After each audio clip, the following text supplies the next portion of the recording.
Dear students, जो sample papers मैंने तुम्हें भेजे हैं उसे किस तरह से तुम्हें आगे को कैरी ऑन करना है इसके बारे में मैं डिस्कस करूंगा। जैसे एक एग्जांपल मैं तुम्हें बता रहा हूँ जो हम यहाँ पे डिस्कस करेंगे आज, जो सैम्पल पेपर 6 है। ठीक है, इसके रिगार्डिंग मैं तुम लोगों को सारा बताऊंगा कि इसमें किस तरह से तुम आगे जो है प्रैक्टिस कर सकते हो अपने अपकमिंग एग्जाम के लिए। ठीक है, तो यहाँ पर जो है सबसे पहले आपको क्या देखना पड़ेगा कि जो इंस्ट्रक्शंस हैं, ठीक है, मेनली जो इंस्ट्रक्शन है, आपको पता है कि आपका पेपर 70 मार्क्स का होगा। तो 70 मार्क्स का ये पेपर है। अब इसमें पहला, जैसे सारे क्वेश्चन आपके कंपलसरी होंगे। एक एक पॉइंट को बहुत ध्यान से देखना क्योंकि यही आपके एग्जाम मान है। ठीक है, तो question paper has 5 section and 33 questions. All questions are compulsory. सारे क्वेश्चन आपके कंपलसरी हैं, आपको सारे क्वेश्चन करने हैं। हालांकि उसमें ऑप्शंस किस में आपको ये बताएगा अभी कि जो सेक्शन ए है आपका, उसमें 16 क्वेश्चंस होंगे 1 मार्क के। तो जो ऑब्जेक्टिव टाइप क्वेश्चन कह लो, एमसीक्यूज कह लो, एसएसएन रीजन भी उसमें कुछ होंगे। तो वो सब जो है आपके कितने के हैं, वो है आपके 16 नंबर के। ठीक है, और वो आएगा आपका सेक्शन ए में। सेक्शन बी में क्या आएगा, 5 क्वेश्चन होंगे आपके 2 मार्क्स के। ठीक है, 5 क्वेश्चन होंगे 2 मार्क्स के। ऐसे सेक्शन सी में आपके 7 क्वेश्चन होंगे 3 मार्क्स के।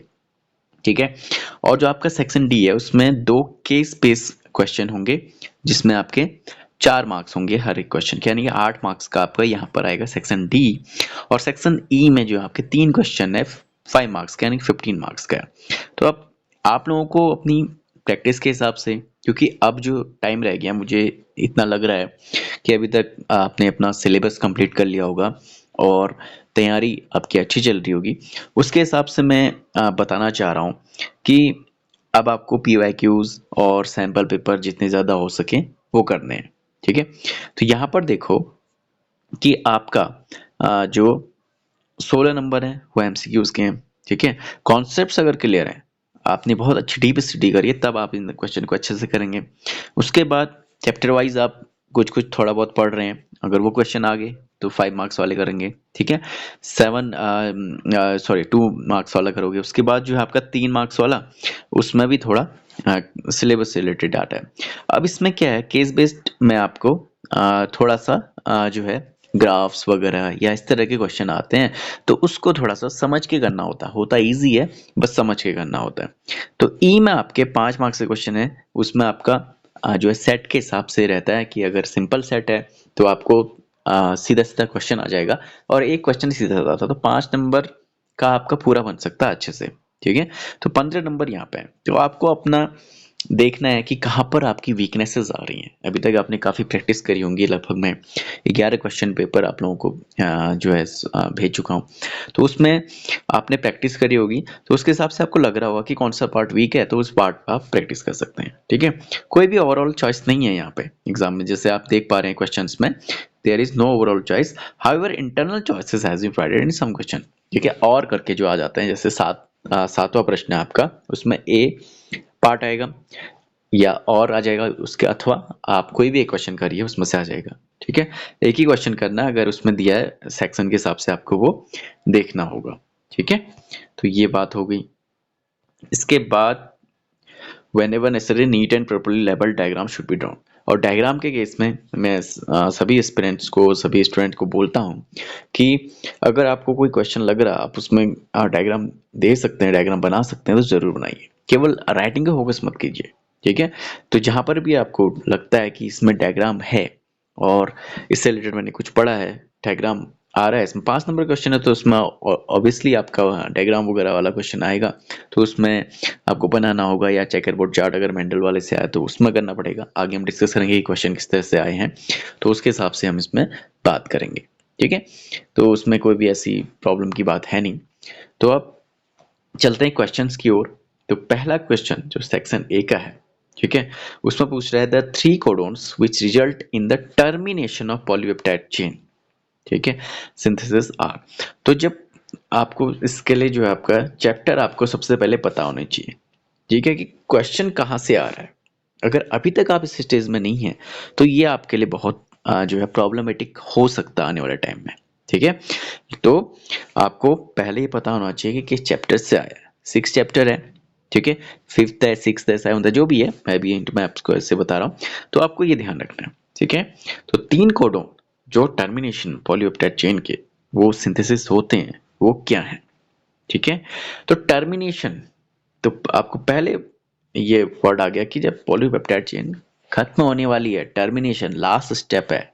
ठीक है, लास्ट स्टेप की यहाँ पे बात कर रहा है। ठीक है, अब इसके लिए आपको तीनों स्टेप जो है आपके पहले पता होनी चाहिए।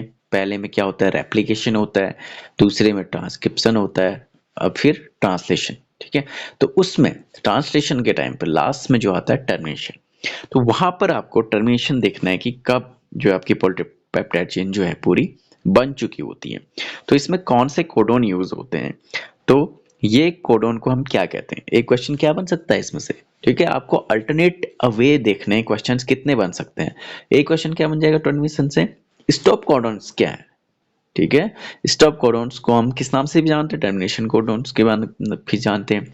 और टर्मिनेशन किस तरह से हो रहा है, कौन से इसमें कोड्स यूज हो रहे हैं। ठीक है, तो आपका मैंने आपको बताया था कि स्टॉप कोडोन्स का जहां पर नाम आ जाएगा, तो स्टॉप कोडोन्स में क्या आ जाएगा आपका, जैसा कि आपने आंसर्स में मेरे ख्याल से कर ही लिया होगा इसको, कि इसका जो राइट आंसर होगा वो क्या होगा आपका, बी ऑप्शन है, UAA, UAG और UGA। ठीक है, मैंने आपको बताया था इसकी शॉर्ट ट्रिक याद करने के लिए, उआ उआग उगा। ठीक है, उआ उआग उगा, या आप इसमें क्या कर सकते हैं, उल्लू आया आया, उल्लू आया गया, उल्लू गया आया। सिंपल सा टर्म है। ठीक है, थोड़ा सा ट्रिकी है, लेकिन आप इसको अगर याद करना चाहें तो इस तरह से कर सकते हैं, बाकी सिंपल है, उआ उआग उगा। ठीक है, UAA UAG UGA तो आपके टर्मिनेशन कोड है। तो इस तरह से आपको तैयारी करनी है, प्रिपरेशन करना है। अगर आपका ये पहला आंसर सही है तो इसका मतलब आप राइट ट्रैक पे हैं। ठीक है, नहीं तो आपको और अभी जो है मेहनत करने की आवश्यकता है, थोड़ा सा फोकस होने की आवश्यकता है। चलिए आगे बढ़ते हैं दूसरे क्वेश्चन में। दूसरा क्वेश्चन क्या कह रहा है आपका, कि दूसरा क्वेश्चन आपका, the given flow chart represents the flow of genetic information between biomolecules में जो जेनेटिक इंफॉर्मेशन ट्रांसफर होती है, ठीक है, वो कैसे हो रही है। Identify the process A B C and D and select the correct option. अब आपको A B और C D यहाँ पे पहचानना होता है। ठीक है, तो आपको सिंपल सा यहाँ पर देखने को मिल रहा है कि ये क्या है आपका, जो सेंट्रल डोग्मा का पार्ट था। ठीक है, तो यहाँ पर जो DNA रेप्लिकेशन है, ठीक है, सो सबसे पहले क्या हो रहा है, ए से DNA बन रहा है, देख रहे हो ना यहाँ पे ए से DNA बन रहा है, तो यहाँ पर क्या हो जाएगा आपका, इसका मतलब यहाँ पर रेप्लिकेशन हो रहा है। ठीक है, तो रेप्लिकेशन क्या है, process of formation of two similar copies of DNA using parental DNA as template. ठीक है, तो यहाँ पर जो आपका पहला स्टेप आपने पहचान लिया कि आपका क्या हो रहा है, यहाँ पे रेप्लिकेशन हो रहा है। तो फर्स्ट मैं आपको ठीक है कि आपका जो पहला ऑप्शन है वो सीधे सीधे आप नकार दोगे। अब आपको इन तीन ऑप्शन में देखना है। ठीक है, तीन ऑप्शन में देखना है, बी भी हो सकता है, सी भी हो सकता है, डी भी हो सकता है। तो क्योंकि रेप्लिकेशन तीनों ऑप्शन में दिया आपको, इसके बाद आपने देखना है वाइस वर्सा, यहाँ पर क्या हो रहा है, रिवर्सिबल प्रोसेस का साइन यहाँ पर देख पा रहे हो। ठीक है, रिवर्सिबल प्रोसेस का यहाँ पर जो है तुम साइन देख पा रहे हो। तो यहाँ पर क्या बन रहा है, इसके बाद मैसेंजर RNA बन रहा है। सिंपल सा है। ठीक है, थोड़ा सा समझाने के लिए कर रहा हूँ मैं, अगर कुछ बच्चों ने अभी उतना डीप स्टडी ना किया हो इसलिए, तो आप लोग इसको फास्ट फॉरवर्ड करके देख सकते हैं अपने हिसाब से। ठीक है, तो यहाँ पर देखो कि मैसेंजर RNA बन रहा है, तो आपको पहले क्या बतानी है, बी वाली, जिसमें ए से डायरेक्ट मैसेंजर RNA बन रहा है। ठीक है, तो यहाँ पर क्या होगा कि जो स्टेप्स हैं, ठीक है, इसके बाद रेप्लिकेशन के बाद क्या होता है, ट्रांसक्रिप्शन होता है। ठीक है, उसके बाद ट्रांसलेशन होता है। तो यहाँ पर आपका ऑप्शन में क्या आ जाएगा, ट्रांसक्रिप्शन। ठीक है, तो ट्रांसक्रिप्शन हो जाएगा कि ए से बी वाला ऑप्शन हमेशा ध्यान में देखना। ठीक है, बहुत ध्यान से देखना इन चीजों को, कि पहली वाली लाइन आपको ऊपर से ए से बी में दे रखी है, तो आपका दूसरा जो स्टेप हो जाएगा वो क्या जाएगा, ट्रांसक्रिप्शन। अब ट्रांसक्रिप्शन कहाँ पर है आपका, बी और सी में है, डी में नहीं है, तो आपका सीधा सीधा क्या कर लोगे, डी को भी कट कर दोगे, डी नहीं होगा आंसर। ठीक है, अब आपको बी और सी में देखना है। चलिए हमने देख लिया कि ट्रांसक्रिप्शन की प्रोसेस है। तो ट्रांसक्रिप्शन में क्या होगा, कि यहाँ पर मैसेंजर आरएनए जो है फॉर्म होता है, ठीक है। तो ये क्या करेगा, इन्फॉर्मेशन को कोड करता है, सिंपल सा है, ठीक है। तो इसके बाद जैसा कि तुम देख पा रहे हो, मैसेंजर आरएनए से अगर डीएनए बन रहा है, ठीक है, आरएनए से डीएनए बनना ये किस में होता है, वायरस में होता है। आरएनए से डीएनए बनता है तो उसको रिवर्स ट्रांसक्रिप्शन कहते हैं, ठीक है। तो ऑप्शन सीधा सीधा निकल के आ गया आपका, क्योंकि ट्रांसलेशन यहाँ पर नहीं होगा, पहले रिवर्स ट्रांसक्रिप्शन है, क्योंकि ऑप्शन देख के हिसाब से देखो, क्वेश्चन के हिसाब से देखो, यहाँ पर तुम देख रहे हो कि बी से सी की ओर जा रही लाइन, ठीक है। बी से सी बना रखा है, पहले इन्होंने सी का ऑप्शन देखना है, तो सी के ऑप्शन में देखेंगे रिवर्स ट्रांसक्रिप्शन, तो हमारा आंसर तुम्हारा सीधा सीधा निकल के आ जाएगा, सी जो है आपका राइट आंसर है, ठीक है। तो राइट आंसर क्या हो गया हमारा, सी हो गया, सीधा सीधा, आगे देखने की जरूरत नहीं है, ठीक है। क्योंकि यहाँ पर सिंपल तुम्हें क्वेश्चन जल्दी करने होते हैं, ठीक है। तो ध्यान से देखना। अब यहाँ पर लास्ट भी देख लेते हैं कि मैसेंजर आरएनए से जब प्रोटीन बन रहा है तो प्रोटीन का किस प्रोसेस में बनता है, ट्रांसलेशन में बनता है, सिंपल सा है, ठीक है। तो यहाँ पर जो आपका जो आंसर हो जाएगा डी वाला, ट्रांसलेशन, क्यों यहाँ पर ट्रांसलेशन की प्रोसेस हो रही है, ठीक है। सिंपल 3 स्टेप का भी आपसे पूछ सकता है, तो अगर 3 स्टेप का आएगा तो ए में होगा आपका ट्रांस रेप्लिकेशन, फिर बी में हो जा रहा है आपका ट्रांसक्रिप्शन, और डी में हो जा रहा है, या डी की जगह सी आएगा उसमें, तो सी में हो जाएगा ट्रांसलेशन, ठीक है। अगर इस तरह से आ रहा है एरो, अपोजिट एरो आ रहा है, तो ट्रांसलेशन, यहाँ पर रिवर्स ट्रांसक्रिप्शन हो रहा है। रिवर्स ट्रांसक्रिप्शन क्या हो रहा है कि आरएनए से डीएनए बनता है, ये चीज ध्यान में रखनी है, ठीक है। तो नेक्स्ट क्वेश्चन की ओर आगे बढ़ेंगे। फिर इसमें भी कोई कंफ्यूजन हो तो आप लोग पूछ सकते हैं। फिर which of the following appear during ice age between 75,000 से 10,000 ईयर्स अगो, ठीक है। तो इन ईयर्स में कौन अपीयर हुआ है, सीधा सीधा क्वेश्चन आया है इसमें, ठीक है। इसमें तुमने पढ़ा होगा तो आंसर दे दोगे, नहीं पढ़ा होगा, नहीं लर्न किया होगा तो नहीं दे पाओगे। तो यहाँ पर मैंने आपको एज वाइज भी बताया है, ठीक है, जो मैंने आपसे शेयर किया था, ठीक है।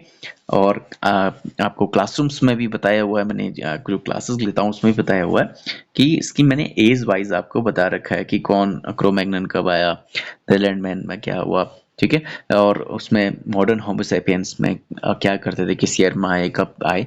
तो इसका सीधा सीधा आंसर आपका जो देखने को मिलेगा कि जब, क्योंकि ये बात रिसेंट की हो रही है, 75 से 10,000 ईयर्स एगो की बात हो रही है, तो उसमें आए थे मॉडर्न होमोसैपियंस, ठीक है। तो इसको तुम मैच भी करते रहना, ठीक है, कैसे क्वेश्चन आए हैं तो थोड़ा सा तुम्हें ध्यान देना पड़ेगा, ठीक है, यूज करना पड़ेगा, यूटिलाइजेशन करना पड़ेगा। अधिकतर स्कूल्स में आपका छुट्टियां या एक्स्ट्रा क्लासेस चल रही हैं, तो इस तरह से आप लोगों को क्या करना, अपना यूज करना टाइम को। तो इसको देखोगे तो सी आंसर आपका आएगा। तो इसका मतलब आपके लिए ये जो मेन कॉन्सेप्ट है आपका इवोल्यूशन का, लास्ट वाला जो टॉपिक है वो भी इंपॉर्टेंट है, ठीक है, क्योंकि इसमें सैंपल पेपर्स में भी दिया हुआ है। और आपका मेरे ख्याल से जो आपका सीबीएसई के थ्रू सी सैंपल पेपर आया था उससे भी क्वेश्चन थे, वो भी हम डिस्कस करेंगे बाद में, ठीक है। अभी इसको देखते हैं, तो सी इसका सही आंसर हो गया। अगला देखो, which of the following equation कैरी represents Verhulst Pearl logistic growth, ठीक है। तो यहाँ पर आपको नाम दिया गया है वालहस पर्ल्स लॉजिस्टिक ग्रोथ, लेकिन वो इंपॉर्टेंट नहीं है, क्योंकि आपकी जो बुक है उसमें उतना इसको डिटेल में नहीं दिया गया। लेकिन आपको ध्यान रखना है कि इसके बारे में, पूरा लॉजिस्टिक ग्रोथ के बारे में आपको बहुत ज़्यादा डिटेल्स में दिया हुआ है। तो लॉजिस्टिक ग्रोथ के बारे में जब दिया हुआ है तो तुम्हें क्या ध्यान रखना है कि फॉर्मूला आपको लर्न करने हैं, एक्सपोनेंशियल का भी और आपका जो आपका लॉजिस्टिक ग्रोथ का है। तो इसका सिंपल सा है, अगर तुमने पढ़ा है तो इसका आंसर तुम दे दोगे। इसका आंसर है आपका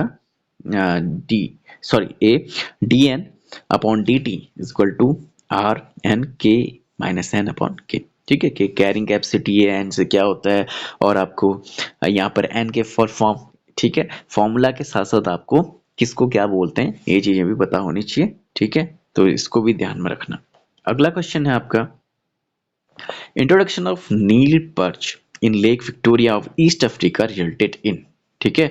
ये तब कर पाओगे क्वेश्चन जब आपने चैप्टर्स अच्छे से पढ़े होंगे। देख रहे हो कितने अंदर से क्वेश्चन पूछ दिया है कि जो नील पर्च, ठीक है, विक्टोरिया लेक में आई ईस्ट अफ्रीका में, इससे क्या हुआ, ठीक है। तो इससे क्या हुआ आपका, जब नील पर्च आई तो वहां पर क्या किया उसने, जो अदर, ठीक है, वहां पर फिश थी, क्लिट फिश, उसको खाना शुरू कर दिया था। तो इससे क्या हो गया था, जो एक्सेसिव ग्रोथ थी वाटर वीड्स की, ठीक है, वीड्स जो खरपतवार होते हैं, घास होती है एक तरह से, तो पानी में जो उनकी ग्रोथ ज्यादा हो गई थी, इस टॉपिक को जरूर देख लेना। तो ए आपका राइट आंसर हो गया यहाँ पे कि excessive growth of water weeds. Next question था आपका, ये भी सीधा सिंपल से क्वेश्चन है, ठीक है। सिक्स्थ क्वेश्चन जो आपका, सॉरी यहाँ पर एक मिनट इसको ध्यान देना, सॉरी इसका होगा फिफ्थ का सी, ठीक है। जैसे मैं बता रहा था किकलेट फिश की जो है एलिमिनेशन हो गया था, ठीक है, सी आंसर होगा, सॉरी। तो elimination of many species of cichlid fish, ठीक है, सिंपल सा था, आप चैप्टर पढ़ेंगे जब तो वहां पर आपको मिल जाए। नेक्स्ट है during isolation of genetic material the chemical use to precipitate out the purified DNA. अब डीएनए को प्यूरिफाई करने के लिए हम कौन सा जो है केमिकल यूज करते हैं, ठीक है। क्योंकि आपको पता है कि डीएनए जो है हम एज ए नेकेड आइज सीधे सीधे नहीं देख सकते, ठीक है। जब आप करते हैं एक्सपेरिमेंट्स तो उसमें क्या करते हैं, एथिडियम ब्रोमाइड को पहले यूज किया जाता है, ठीक है। तो ethidium bromide is our right answer, ठीक है। ये मैंने बताया था एथिडियम ब्रोमाइड। उसके बाद यूवी रेस में देख के जो हम उसके स्टेन को आराम से देख सकते हैं। ये हो गया। नेक्स्ट क्वेश्चन देखेंगे, सेवंथ का कौन सा क्वेश्चन है, सेवंथ में आपको मैच करना है, सिंपल से है। एंजाइम दिए गए हैं, कॉलम बी में आपको जो है उनकी कैरेक्टरिस्टिक दी गई है, एक्टिविटी दी गई है, and select the answer from the following given codes, ठीक है। तो आपको आंसर सिलेक्ट करने हैं। तो इसके बाद देखते हैं इसमें टेक डीएनए पॉलीमरेज, ठीक है। टेक डीएनए पॉलीमरेज सिंपल सा, एक भी अगर आपको पता है, कभी कभी ऐसे सिंपल क्वेश्चन आ जाते हैं कि एक भी पता है तो उसमें आपको मिल जाता है। तो ए में क्या होता है आपका कि जो टेक पॉलीमरेज को यूज क्यों किया जाता है, मैंने आपको बताया था जब क्लासेस ली थी। तो जो टेक डीएनए पॉलीमरेज है ये क्या होता है, जो है एक्सट्रीम टेम्परेचर पे, एक्सट्रीम हीट पे भी सर्वाइव कर लेता है, ठीक है। तो इसलिए इसको यूज किया जाता है हॉट स्प्रिंग्स में मेनली, जो है ऐसे बैक्टीरिया जो हॉट स्प्रिंग्स में मिलते हैं उनमें ये मिलता है।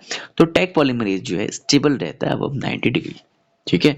तो ए का सीधा सीधा आपका क्या आ रहा है, क्या करें तो थर्ड हो जा रहा है, ठीक है। अब ए का थर्ड तुमने देखा तो ऑप्शन में क्या है आपका, फर्स्ट ए में थर्ड है, इसमें बी में नहीं है, सी में नहीं है, तो इसका मतलब आपका बी एलिमिनेट, सी एलिमिनेट, ठीक है। अब आपका जो है ए और डी में आपने चूज करना है। फिर एक्सोन्यूक्लियस, ठीक है, सिंपल सा क्वेश्चन है एक्सोन्यूक्लियस। तो एक्सोन्यूक्लियस क्या करता है आपका, जो है एंड्स पे करेगा, ठीक है। एक्सोन्यूक्लियस जैसे मैंने तुम्हें बताया था कि एक्सोन्यूक्लियस जो है आपका किस में करता है, जैसे एक्सोन्यूक्लियस है वो साइड एंड में करता है, ठीक है। एंडो होता तो बीच से कट करता है, with in the DNA cut करता है, ठीक है। तो इसमें क्या हो जाएगा आपका, cleaves the ends of linear DNA, ends को करेगा। तो इसमें सीधा हो जाएगा बी का आपका फर्स्ट, ठीक है। बी का क्या हो जाएगा आपका फर्स्ट हो जाएगा।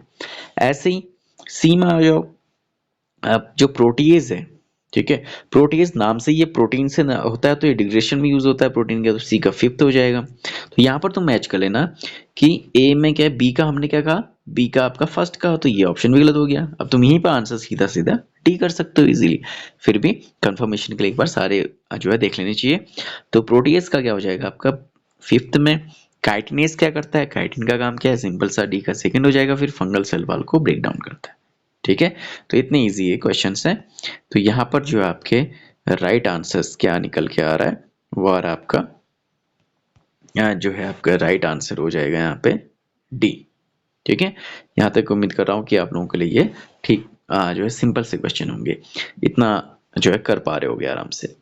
नेक्स्ट देखते हैं, for a population the population density capital N as plotted against time T and growth curve obtained shown in figure marked by A, B and C. Find the correct information about marked phases. तो information आपने जो mark करी है इसके बारे में क्या correct information आपने देखनी है कि क्या हो सकता है, ठीक है। तो इसमें आपको इसके हिसाब से समझना है कि इसमें A आएगा, A मीन्स क्या है, इनिशियल ग्रोथ ऑफ फेज है। B जो है C फाइनल ग्रोथ है, ठीक है। या B middle phase log phase है इसकी, या ए इनिशियल फेज है। तो इन चार ऑप्शन में इनमें से ए को सही कहा गया, या बी की बात सही गई है, या सी की बात सही है।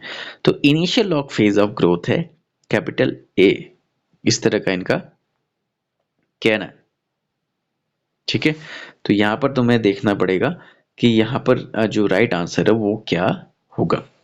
तो फाइनल ग्रोथ फेज जो है सी की रैपिड इंक्रीज नहीं होगी, यहाँ पे स्टेबिलिटी आ चुकी है, ठीक है। तो यहाँ पर बी जो है मिडिल लॉग फेज है। इसके लिए तुम्हें किस में जाना पड़ेगा, आपका लॉजिस्टिक ग्रोथ को अच्छे से ध्यान में देखना पड़ेगा। तो बी क्या है, आपके मिडिल ग्रोथ फेज है, ये जो है आपका राइट आंसर है, ठीक है। सी यहाँ पर ऑप्शन सही होगा, ठीक है। क्योंकि यहाँ पर क्या है, जो मिडिल फेज है exponential growth phase is where population grows rapidly, exponentially growth हो रही है, एकदम सीधा देख पा रहे हो यहाँ पर कितना एक्सपोनेंशियल ग्रोथ है, एकदम सीधा ग्रोथ है ऊपर को, ठीक है। तो यहाँ पर जो है आपका ये राइट आंसर होगा, ठीक है। इस तरह से आपको करना है। इसको क्या बोलते हैं हम, डीएनए स्पूलिंग भी कहते हैं, या सॉरी इसका ध्यान रखना, ठीक है, कि किस तरह से आपको इसको करना है, ठीक है। मिडिल फेज जो है आपकी लॉग फेज एक्सपोनेंशियल ग्रोथ की।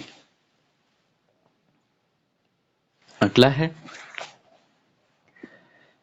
every time when the dosage of a drug has to be increased to achieve the same kick that initially occurred in response to a smaller dose, the condition is known as, ठीक है। तो यहाँ पर क्या होगा, आपका simple सा है कि आपके क्या डोजेस को इंक्रीज करा जाता है, ठीक है। जैसे पहले आपको कम अमाउंट में कोई भी डोज दी जाती है, फिर उसकी मात्रा धीरे धीरे बढ़ाई जाती है। तो इसमें क्या कंडीशन आती है, तो इसकी कंडीशन होती है आपकी टॉलरेंस की, ठीक है। सो टॉलरेंस क्या है, इज द रिडक्शन और loss of the normal response to a drug और other substance that usually provokes a reaction in the body, ठीक है। तो क्या होगा कि आपको, जैसे मैंने पहले एग्जांपल्स में आप लोगों को बताया हुआ है कि कोई भी आप जो है वैक्सीन वगैरह लग रही है या कोई भी एंटीबायोटिक आप कम डोज पहले ली जाती है ताकि आपकी बॉडी उसको एडेप्ट करे, फिर धीरे धीरे आप उसकी मात्रा बढ़ाई जाती है, तो आप क्या होता है उसको टॉलरेट कर लेते हैं। कई लोग कहते हैं ना, जैसे मैंने बोला कि हल्का सा सिर दर्द है, उन्होंने गोलियों की आदत लग गई उनको, ठीक है, गोली खाने लग गए, ठीक है, दवाई खाने लग गए थोड़ी सी थोड़ी, फिर बाद बाद में आपने देखा होगा कि 10 mg से शुरू होता है, किसी का 50 पहुंचता है, फिर 300, कोई कहता है मेरे को 500 mg की दवाई खा लेता हूँ तब भी कुछ नहीं होता है। तो यही होता है टॉलरेंस, कि आपका जो है टॉलरेंस बढ़ते रहेगा। सो इसमें क्या होगा, ड्रग टॉलरेंस अगर डेवलप होगा, ठीक है, पर्टिकुलर लॉन्ग टाइम में, तो इस केसेस में क्या होगा, इंक्रीज डोज जो है बहुत ज़्यादा जरूरी होती है, necessity to produce the desire effect. Desire effect तभी होगा जब आप फिर हायर डोजेस देंगे, ठीक है। तो यहाँ पर क्या होगा, कुछ डोजेज ऐसी होती हैं जो टॉलरेंस कॉज करती हैं, वो डिपेंडेंस भी बढ़ाती हैं आपका। तो यहाँ पर क्या होगा, tolerance is right answer. Next question है आपका, which of the following is widely used as successful bio fertiliser in Indian rice field. Rice field में पूछा है, सिंपल, तो यहाँ पर जो आपका सिंपल सा आंसर है, चैप्टर में पढ़ोगे तो एजोला, ठीक है, Azolla pinnata is the right answer. Azolla जो है mainly as a biofertilizer use किया जाता है, ठीक है, राइस की फील्ड्स में। फिर से आपको मैच करना है, तो पार्थेनोकार्पी क्या होती है, पार्थेनोकार्पी सिंपल सा क्वेश्चन दिया हुआ है यहाँ पे, तो पार्थेनोकार्पी, ठीक है। तो पार्थेनोकार्पी में देखोगे तो जब एक एम्ब्रियो बनना है, ठीक है, more than one embryo in same seed, ठीक है, सॉरी यहाँ पर पार्थ sorry seedless fruit without fertilisation, parthenocarpy seedless fruit without fertilisation. तो ए का यहाँ पर क्या होना चाहिए, थर्ड होता है, ठीक है, बिना फर्टिलाइजेशन के जो है आपके सीडलेस फ्रूट बन रहे हैं, है ना। तो यहाँ पर आंसर अगर देखोगे, एक फोर्थ, एक सेकेंड, थर्ड, यहाँ पर एक बी मिल रहा है, इसमें बाकी सिंपल सा आंसर आकर बी आ गया, ठीक है। पॉलीएम्ब्रियोनी क्या हो जाएगा आपका, पॉलीएम्ब्रियोनी जब एक से ज्यादा सीड मिलेंगे, ठीक है, सेकंड हो जाएगा। एपोमिक्सिस में क्या होता है, सीड फॉर्मेशन बिना फर्टिलाइजेशन के होता है। थोड़े से कॉम्प्लिकेटेड टर्म है, बस एक बार लिखोगे, एक आध बार पढ़ोगे तो याद हो जाते हैं। फॉल्स फ्रूट क्या है आपका, थैलेमस जब कंट्रीब्यूट होगा, थैलेमस से जो फ्रूट बनते हैं ओवरी से नहीं बनते हैं, वो फॉल्स फ्रूट कहलाते हैं। सो सिंपल सा ही क्वेश्चन था, 20 का ऑप्शन में आंसर हो जाएगा। नेक्स्ट क्वेश्चन है, pollination in water hyacinth and water lily is brought about the agency of, ठीक है, ये मैंने तुम्हें पहले भी बताया हुआ है, ठीक है, बहुत ही सिंपल सा है कि क्या होगा कि ये एक तरह से छुपे रुस्तम होते हैं, जैसे मैंने आपको क्लास में बताया था, या इनका नाम तो है वाटर हाइसिंथ, वाटर लिली, देखोगे ध्यान से तो वाटर आ रहा है इनमें, ठीक है, लेकिन ये वाटर से फर्टिलाइज नहीं होते, सॉरी वाटर से पॉलिनेट नहीं होते, प्लांट है वाटर से पॉलिनेट नहीं होंगे, किससे होंगे, इंसेक्ट या विंड से होंगे। सिंपल सा है, इंसेक्ट और wind is our right answer. Simple सा क्वेश्चन है, ठीक है, इस तरह से आएंगे क्वेश्चंस। तो चलो अब एसेशन रीजन की ओर बढ़ते हैं। तुम्हें पता है कि A B C D option पहले भी बता चुका हूँ कई बार, ए और दोनों सही है और एक्सप्लेनेशन भी सही है, तो ये ऑप्शन होता है। ए सही है, आर भी सही है, लेकिन एक्सप्लेनेशन नहीं कर पा रहा है, तो बी ऑप्शन होता है। ए सही है, आर गलत है, तो सी ऑप्शन होता है। ए सही है, आर ए गलत है, आर सही है, तो अलग ऑप्शन होता है लास्ट वाला, डी ऑप्शन। तो देखते हैं, सिंपल से क्वेश्चंस हैं, इनको देखते हैं आगे क्या कह रहे हैं इनके बारे में। जो आपका 13 नंबर का क्वेश्चन है, तो net primary production is equal to gross primary productive minus respiration.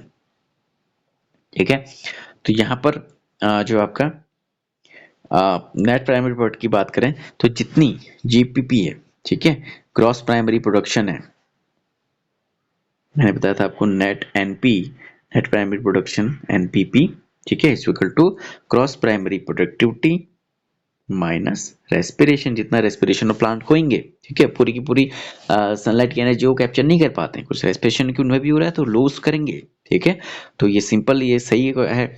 Secondary productivity is produce by heterotrophs, ठीक है, तो सेकेंडरी प्रोडक्टिविटी जो है आपका हेटेरोट्रॉप्स के द्वारा जो है प्रोड्यूस होती है। प्राइमरी प्रोडक्टिविटी आपको पता है कि जो ऑटोट्रॉप्स हैं, ठीक है, फिर सेकेंडरी प्रोडक्टिविटी जो है आपका वो क्या होगा आपका, इसमें सही आंसर जो आपका निकल के आएगा वो आएगा आपका, ठीक है, जो कंज्यूमर के थ्रू होती है उसको हम सेकेंडरी प्रोडक्टिविटी कहते हैं। तो यहाँ पर दोनों बातें तो सही है, लेकिन ये पहली बात से रिलेट कहीं पे भी नहीं कर रहा है, तो आपका ऑप्शन क्या हो जाएगा यहाँ पे, ऑप्शन होगा हमारा बी, ठीक है, ऑप्शन बी हो जाएगा यहाँ पे, ठीक है, इस चीज को ध्यान रखिएगा। अगला है प्लाज्मोडियम इज एन एंडोपैरासाइट और Plasmodium live over the surface of their host. ना ना ना, पहली बात तो सही है, एंडोपैरासाइट होता है तो सरफेस में कहाँ से होगा, एंडो मीन्स होता है इनसाइड, पता है हुआ कई बार, एंडो हो गया इनसाइड, इनसाइड रहेगा, ठीक है। प्लाज्मोडियम, कमेंट्स में बताना कि क्या किस रोग में फैलाता है, कैसे क्या इसके सीक्वेंसेस हैं, ठीक है, ये सब बताना कि प्लाज्मोडियम बहुत इंपॉर्टेंट है, इससे रिलेटेड अच्छे क्वेश्चन बनते हैं। तो यहाँ पर सीधा सीधा हो गया आपका आंसर सी, ठीक है, सी ऑप्शन इसका करेक्ट आंसर हो गया कि ए तो सही बात लेकिन बी गलत है, एसेशन रीजन गलत है इसका। अगला देखते हैं, a network of food chains existing together in an ecosystem is known as a food web. जब नेटवर्क ऑफ चेन्स की बात करें, ठीक है, फूड चेन की, तो इकोसिस्टम में जो रहती हैं उनको हम क्या कहते हैं, फूड वेब, फूड जाल कहते हैं, ठीक है। जब एक से ज्यादा फूड चेन है, मैंने कहा ना कि जैसे आपका कोई भी, ठीक है, ग्रासेस हैं, ठीक है, ग्रासेस के लिए ग्रासेस को बकरी भी खा सकती है, कोई इंसेक्ट्स ग्रास होपर भी खा सकता है ना, ग्रास होपर को आपका सांप भी खा सकता है, कोई चिड़िया भी खा सकती है, तो एक से ज्यादा ऑप्शन हो जाते हैं जहाँ पे, तो वहां पर फूड चेन बन जाती है, ठीक है, फूड चेन को फूड वेब बोल दिया जाता है। चेन में तो सीक्वेंस हो जाएगा कि सीधा ऑटोट्रॉफ ने हेटेरोट्रॉफ को खाया, हेटेरोट्रॉफ ने फिर जो है सेकेंडरी कार्निवोर को खाया, ठीक है, सेकेंडरी टॉप कार्निवोर ने खाया उसको, ठीक है, प्राइमरी से लेके नेक्स्ट लेवल तक आगे बढ़ता जाता है। तो यहाँ पर जब एक से ज्यादा ऑप्शन होते हैं तो वो फूड जाल जैसा बना देते हैं, ठीक है, कोई भी किसी को पिक कर सकता है खाने के लिए जब एक से ज्यादा ऑप्शंस हो जाते हैं। तो यहाँ पर सिंपल से ये सही है, an animal like kite can not be A part of food chain, ठीक है, तो काइट जो है एनिमल जो है आपका वो पार्ट नहीं होगा, ठीक है, तो काइट हो सकता है, ठीक है, तो इसके लिए तो आपको पहले पता होना चाहिए काइट यानी कि चील की बात कर रहा है, ठीक है, हॉक भी इसको बोलते हैं, तो ये क्यों नहीं होगा, बहुत इंपॉर्टेंट पार्ट है आपका, ठीक है, तो यहाँ पर भी ऑप्शन तुम्हारा जो राइट ऑप्शन होगा वो क्या होगा, सी ही हो जाएगा, क्योंकि ए सही है, बात गलत है, बी गलत है। जैसे कि आपका ग्रास है, ग्रास को रैबिट खाएगा, रैबिट को आपका काइट खा सकता है ना, ग्रास को माउस खाएगा, उसको स्नैक खा सकता है, इसको कार्ड खा देगा, फिर काइट खा सकता है, तो काइट तो इंपॉर्टेंट है, ठीक है, तो ग्रास ग्रास को ग्रास ओवर भी खा सकता है, लिजार्ड उसके बाद छिपकली खा सकती है ग्रास होपर को, ऐसे ही छिपकली को आपका जो है चील खा सकती है, हॉग खा सकता है, काइट खा सकती है। तो फूड चेन जो है ऑलवेज इंक्लूड करेगी काइट को, ठीक है, इंपॉर्टेंट फैक्टर है। स्कैवेंजर्स ऐसे ही नहीं है, स्कैवेंजर्स वो, ठीक है। तो सिंपल सा इसका सी ऑप्शन हो गया हमारा। चलिए अगला क्वेश्चन देखते हैं। Water constitute the major mode of pollination in most of the aquatic angiosperm plants. Angiosperm plant में जो आपका है वाटर कंट्रीब्यूट करता है, और वेलिस्नेरिया एंजियोस्ट्रा एग्जांपल वालनेटेड प्लांट्स, ठीक है। तो यहाँ पर जो आपका ऑप्शन हो जाएगा सिंपल सा आपका कि डी हो जाएगा, क्योंकि यहाँ पर इन्होंने रीजन तो सही है, रीजन में जो बात कही है वो बात बिल्कुल सही है कि जो आपका वेलिस्नेरिया और जोस्टर है वो वाटर से पॉलिनेटेड होते हैं। ध्यान रखना क्वेश्चन बन सकता है कि वाटर पॉलिनेटेड कौन से हैं, ठीक है। तो इसके बाद जो वाटर कंस्टिट्यूट है, ठीक है, वाटर क्या कंस्टिट्यूट करता है मेजर पॉलिनेशन के लिए जो है, लेकिन एक्वाटिक एंजियोस्पर्म वाले हैं उनमें ज्यादातर जो है एंजियोस्पर्म में हो ही नहीं सकता, ठीक है। ज्यादातर क्या होते हैं मोनोकॉट्स में ये होता है, ठीक है, और केवल 30 जेनरा में ये देखा गया है। जब इसको डिटेल में पढ़ोगे तो अच्छे से तुम्हें समझ में आएगा। तो यहाँ पर राइट आंसर हो जाएगा आपका डी ऑप्शन, यहाँ पे जो है करेक्ट है, ठीक है, लास्ट वाले का डी। सो एमसीक्यूज के क्वेश्चन समझ में आ गए होंगे। नेक्स्ट वीडियो में मैं तुम्हारे सेक्शन बी के क्वेश्चन जो है डिस्कस करूंगा। यहाँ पर कोई एमसीक्यूज में कोई भी प्रॉब्लम्स हो तो तुम पूछ सकते हो, ठीक है। Thank you.